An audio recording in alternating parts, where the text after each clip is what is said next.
Assalamualaikum warahmatullahi wabarakatuh. Saya Hafiz Yandi, kelas KPIC semester 7.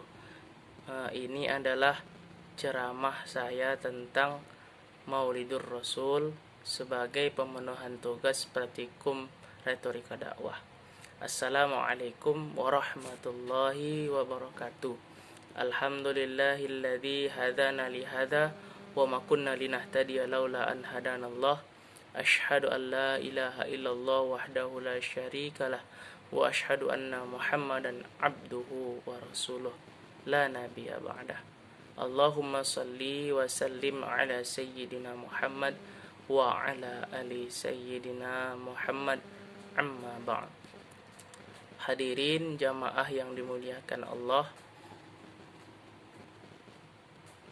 tak terasa hari ini adalah hari di mana kita memperingati hari kelahiran seseorang makhluk yang paling mulia.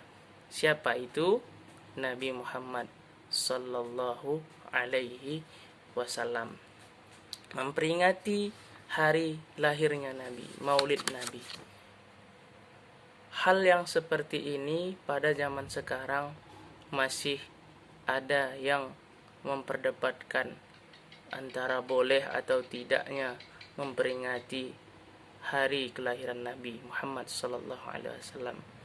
Ada beberapa pihak yang mengatakan bahwa peringatan Maulid Nabi sendiri pun tidak pernah dibuat oleh Nabi. Kemudian banyak spekulasi, jamaah yang dimuliakan Allah, banyak spekulasi yang bermunculan bahwa itu adalah perbuatan yang syirik dan lain sebagainya. Sedangkan padahal para ulama telah menjelaskan di banyak karangan kitabnya bahwa pentingnya memperingati hari kelahiran Nabi Muhammad sallallahu alaihi wasallam. Salah satunya yang disampaikan oleh seorang ulama dari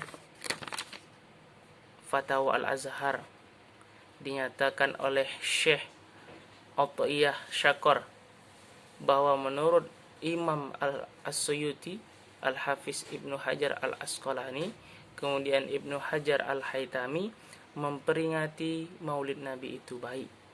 Meskipun demikian, mereka mengingkari perkara-perkara bid'ah yang menyertai peringatan Maulid. Pendapat mereka ini berdasarkan firman Allah, wa zikrullahi ayyamillah. Ingatkanlah mereka kepada hari-hari Allah.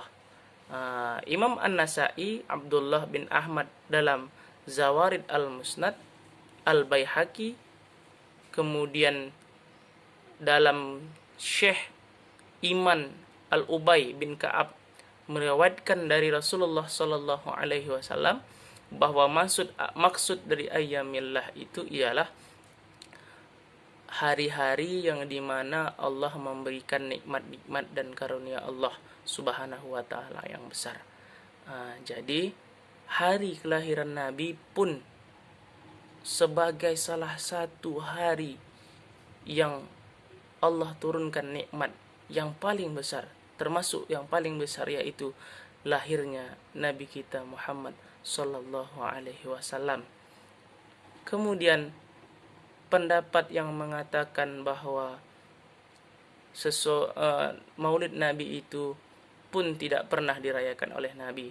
Sebenarnya Nabi setiap hari lahirnya itu dia peringati dengan kebaikan-kebaikan.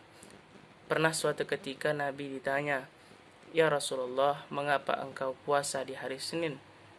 Kemudian Rasulullah menjawab, "Karena di hari Senin adalah hari kelahiranku." Itu bukti bahwasanya Rasulullah memperingati Maulid kelahiran dirinya dengan banyak beribadah.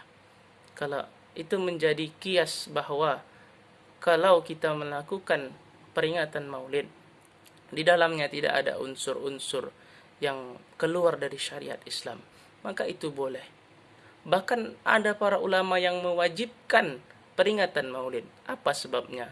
Apa ilat seorang ulama mengeluarkan fatwa bahwa memperingati Maulid itu wajib, karena pada zaman sekarang untuk menyaingi peringatan-peringatan hari besar dari agama-agama lain, maka kita juga harus memperingati hari Maulid Nabi Muhammad SAW dan hari-hari besar lainnya. Kemudian lagi pendapat-pendapat yang mengatakan bahwa Maulid tidak pernah dibuat oleh Nabi, di zaman Nabi tidak pernah dibuat. Ya, kenapa mereka di zaman itu tidak membuat? Karena ada Nabi di dekatnya. Nabi ada di hati mereka. Nabi ada di pikiran mereka.